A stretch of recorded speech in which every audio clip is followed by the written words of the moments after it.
A Guide to Health by Mohandas Karamchand Gandhi, translated by A. Rama Iyer.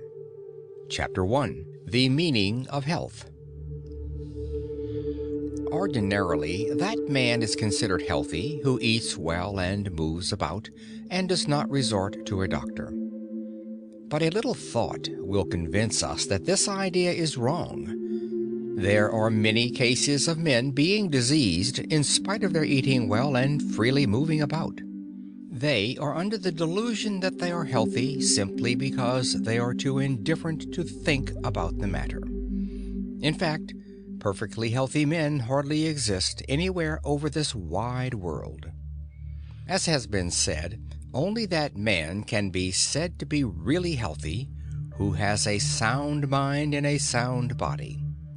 The relation between the body and the mind is so intimate that if either of them got out of order, the whole system would suffer. Let us take the analogy of the rose flower. Its color stands to its fragrance in the same way as the body to the mind or the soul.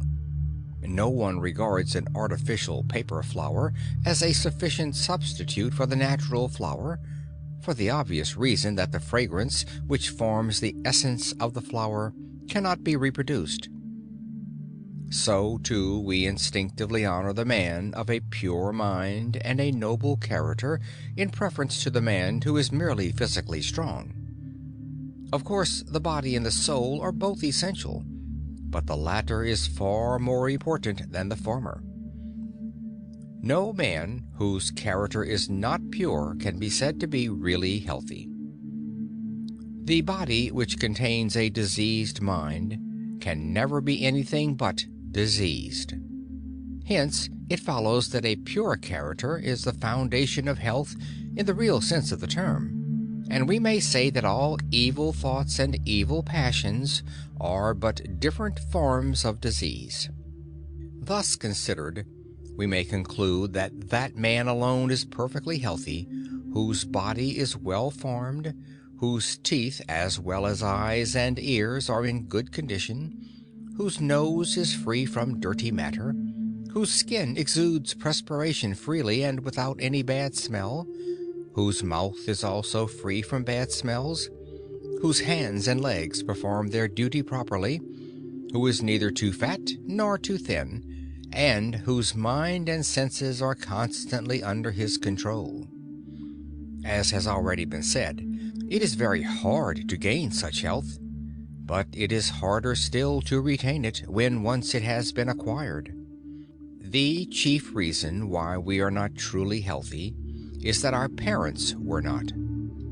An eminent writer has said that if the parents are in perfectly good condition, their children would certainly be superior to them in all respects. A perfectly healthy man has no reason to fear death. Our terrible fear of death shows that we are far from being so healthy. It is, however, the clear duty of all of us to strive for perfect health. We will therefore proceed to consider in the following pages how such health can be attained, and how, when once attained, it can also be retained forever. Chapter 2. The Human Body. The world is compounded of the 5 elements: earth, water, air, fire, and ether. So too is our body. It is a sort of miniature world, hence the body stands in need of all the elements in due proportion: pure earth, pure water, pure fire or sunlight, pure air, and open space. When any one of these falls short of its due proportion, illness is caused in the body. The body is made up of skin and bone, as well as flesh and blood. The bones constitute the framework of the body, but for them we could not stand erect and move about. They protect the softer parts of the body. Thus the skull gives protection to the brain, while the ribs protect the heart and the lungs. Doctors have counted 238 bones in the human body. The outside of the bones is hard, but the inside is soft and hollow. When there is a joint between 2 bones, there is a coating of marrow, which may be regarded as a soft bone. The teeth, too, are to be counted among the bones. When we feel the flesh at some points, we find it to be tough and elastic. This part of the flesh is known as the muscle. It is the muscles that enable us to fold and unfold our arms, to move our jaws, and to close our eyes. It is by means of the muscles again that our organs of perception do their work. It is beyond the province of this book to give a detailed account of the structure of the body, nor has the present writer enough knowledge to give such an account. We will, therefore, content ourselves with just as much information as is essential for our present purpose. The most important portion of the body is the stomach. If the stomach ceases to work even for a single moment, the whole body would collapse. The work of the stomach is to digest the food, and so to provide nourishment to the body. Its relation to the body is the same as that of the steam engine to the railway train. The gastric juice, which is produced in the stomach, helps the assimilation of nutritious elements in the food, the refuse being sent out by the way of intestines in the form of urine and feces. On the left side of the abdominal cavity is the spleen, while to the right of the stomach is the liver, whose function is the purification of the blood and the secretion of the bile, which is so useful for digestion. In the hollow space enclosed by the ribs are situated the heart and the lungs. The heart is between two lungs, but more to the left than the right. There are on the whole 24 bones in the chest. The action of the heart can be felt between the 5th and 6th rib. The lungs are connected with the windpipe. The air which we inhale is taken into the lungs through the windpipe, and the blood is purified by it. It is of the utmost importance to breathe through the nose instead of through the mouth. On the circulation of the blood depend all activities of the body. It is the blood that provides nourishment to the body.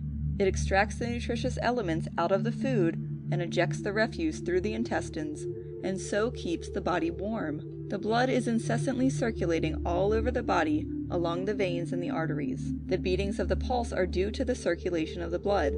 The pulse of a normal adult man beats some 70 times a minute. The pulse of children beat faster, while those of old men are slower. The chief agency for keeping the blood pure is the air. When the blood returns to the lungs after one complete round over the body, it is impure and contains poisonous elements. The oxygen of the air, which we inhale, purifies this blood and is assimilated into it, while the nitrogen absorbs the poisonous matter and is breathed out. This process goes on incessantly. As the air has a very important function to perform in the body, we shall devote a separate chapter to a detailed consideration of the same. End of Chapter 2. Recording by Jackie Castle. Chapter 3. Air. Of the three things that are indispensable for the subsistence of man, namely air, water, and food, the first is the most important. Hence it is that God has created it in such large quantities as to make it available to all of us for nothing. Modern civilization, however, has rendered even fresh air somewhat costly, or in order to breathe fresh air, we have to go out of towns, and this means expense. The residents of Bombay, for instance, distinctly improve in health in the air of Mathurin, or still better, of the Malabar Hills. But they cannot go to these places without money.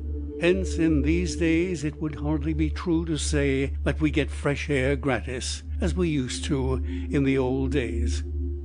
But whether fresh air is available gratis or not, it is undeniable that we cannot get on without it.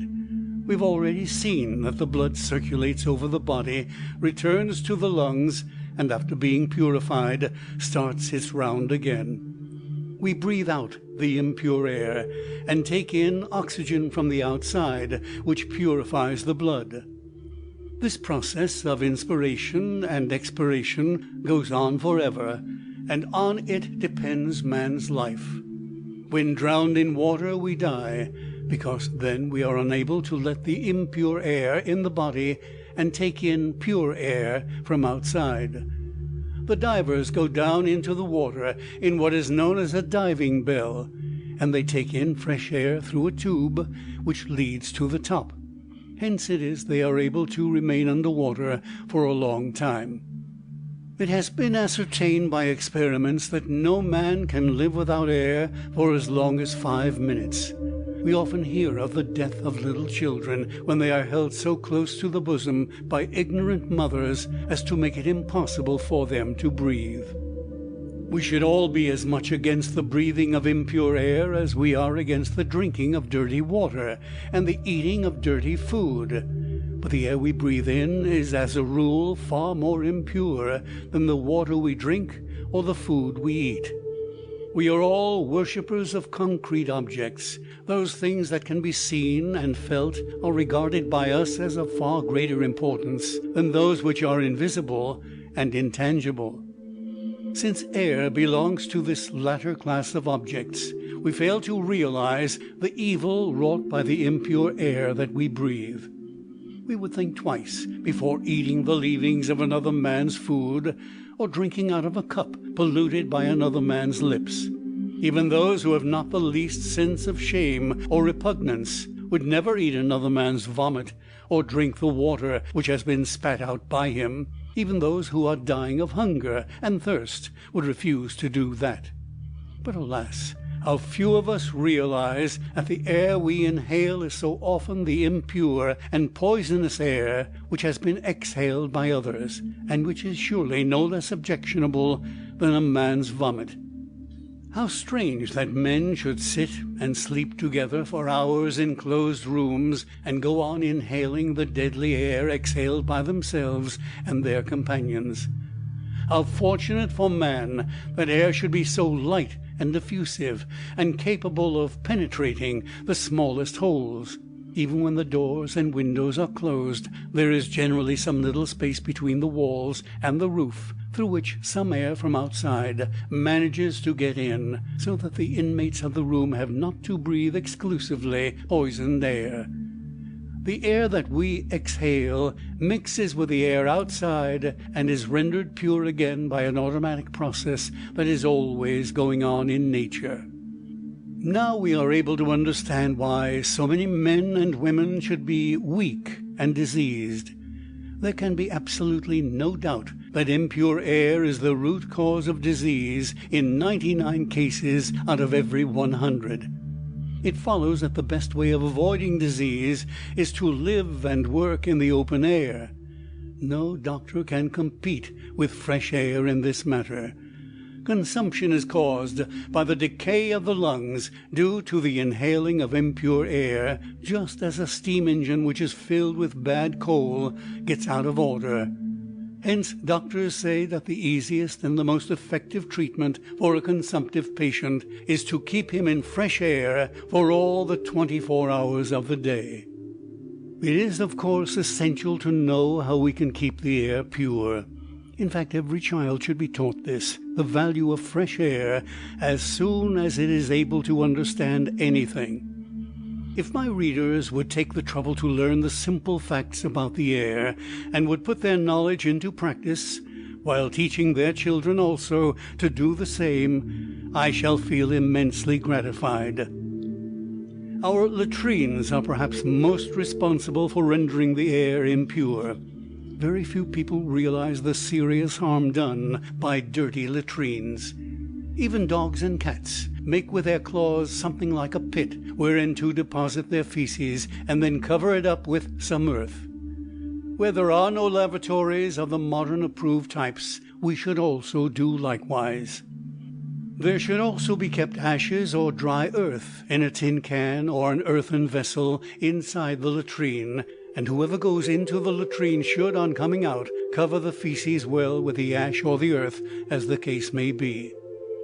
If this is done, there would be no bad smell, and the flies too will not settle on it and transmit the filth. Anybody whose sense of smell has not been wholly blunted, or who has not grown thoroughly accustomed to foul smells, will know how noxious is the smell that emanates from all filthy matter which is allowed to lie open to the weather.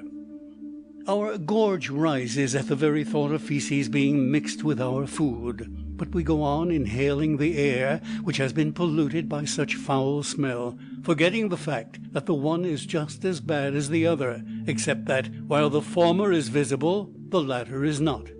We should see that our latrines are kept thoroughly neat and clean. We abhor the idea of cleaning the latrines ourselves, but what we should really abhor is the idea of making use of dirty latrines. What is the harm in ourselves removing the filth which has been expelled from inside our own body, and which we are not ashamed to have removed by others?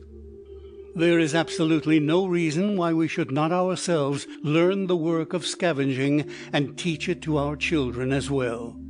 the filthy matter should be removed and thrown into a pit 2 feet deep, and then covered up with a thick layer of earth. If we go to some open place, we should dig a small pit with our hands or feet, and then cover it up after the bowels have been evacuated. We also make the air impure by making water at all places indiscriminately. This dirty habit should be given up altogether. If there is no place specially set apart for the purpose, we should go to some dry ground away from the house, and should also cover up the urine with earth.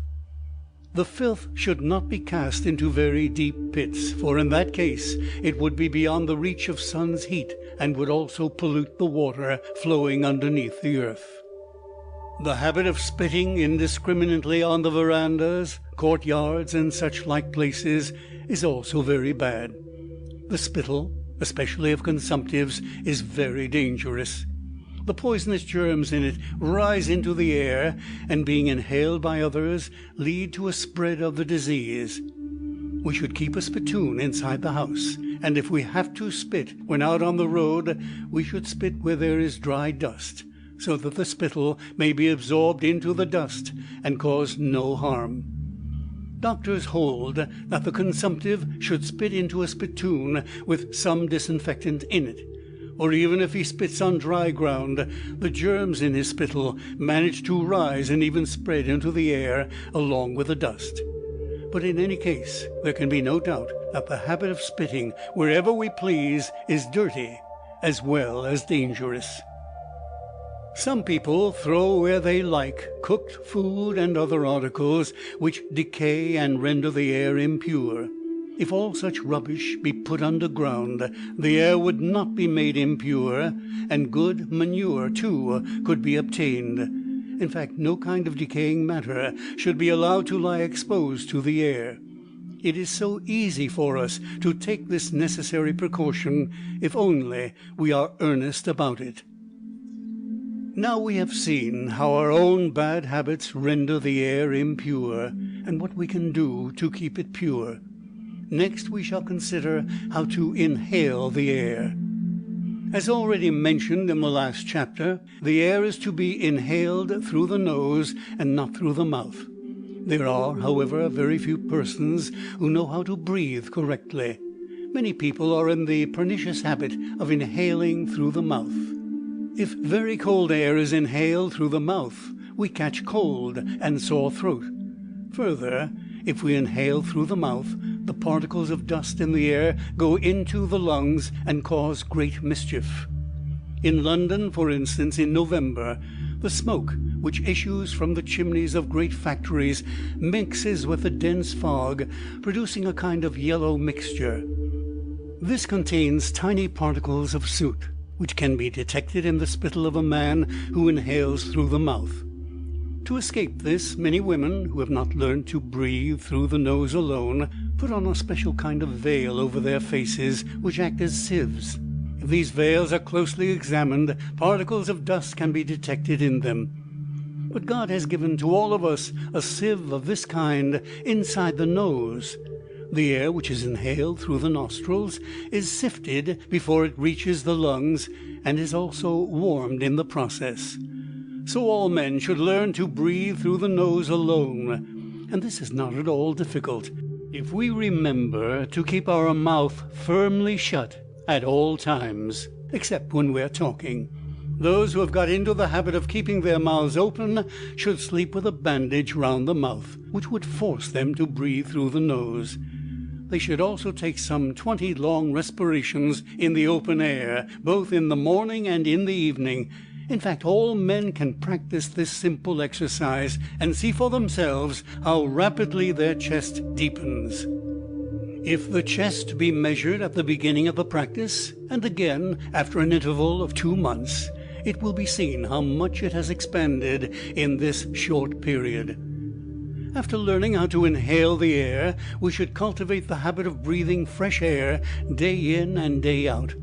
We are generally in the most pernicious habit of keeping confined to the house or the office throughout the day, and sleeping in narrow rooms at night, with all doors and windows shut. As far as possible, we should remain in the open air at all times. We should at least sleep on the veranda or in the open air. Those who cannot do this should at least keep the doors and windows of the room fully open at all times. The air is our food for all the 24 hours of the day. Why then should we be afraid of it? It is a most foolish idea that we catch cold by inhaling the cool breeze of the morning. Of course, those people who have spoiled their lungs by the evil habit of sleeping within closed doors are likely to catch cold if they change their habit all on a sudden. But even they should not be afraid of cold, for this cold can be speedily got rid of. Nowadays in Europe, the houses for consumptives are being built in such a way that they may get fresh air at all times.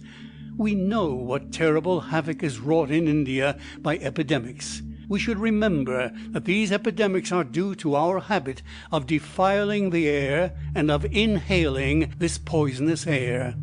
We should understand that even the most delicate people will be benefited by systematically inhaling fresh air. If we cultivate the habit of keeping the air pure and of breathing only fresh air, we can save ourselves from many a terrible disease. Sleeping with the face uncovered is as essential as sleeping in fresh air. Many of our people are in the habit of sleeping with the face covered, which means that they have to inhale the poisonous air which has been exhaled by themselves. Fortunately, however, some of the air from outside does find its way through the interstices of the cloth, else they should die of suffocation. But the small quantity of air that gains entrance in this way is altogether inadequate. If we are suffering from cold, we may cover the head with a piece of cloth or put on a nightcap, but the nose should be kept exposed under all circumstances. Air and light are so intimately connected with each other that it is as well to speak a few words here on the value of light. Light is as indispensable to life as air itself. Hence it is that hell is represented as completely dark. Where light cannot penetrate, the air can never be pure. If we enter a dark cellar, we can distinctly perceive the smell of the foul air. The fact that we cannot see in the dark shows that God has intended for us to live and move in the light, and nature has given us just as much darkness as we require in the night. And yet many people are in the habit of sitting or sleeping in underground cellars devoid of air and light, even in the hottest summer. Those who thus deprive themselves of air and light are always weak and haggard. Nowadays there are many doctors in Europe who cure their patients by means of air bath and sun bath alone. Thousands of diseased persons have been cured by mere exposure to the air and to the sunlight. We should keep all doors and windows in our houses always open in order to allow the free entrance of air and light. Some readers may ask why, if air and light are so indispensable, those who live and work in cellars are not visibly affected. Those who have thought well over the matter would never put this question. Our aim should be to attain the maximum of health by all legitimate means. We should not be content merely to live anyhow. It has been indubitably established that insufficient air and light give rise to disease. Dwellers in towns are, as a rule, more delicate than those in the country, for they get less air and light than the latter. Air and light, then, are absolutely indispensable to health, and everyone should remember all that we have said on the matter and act up to it to the best of his ability. End of chapter 3.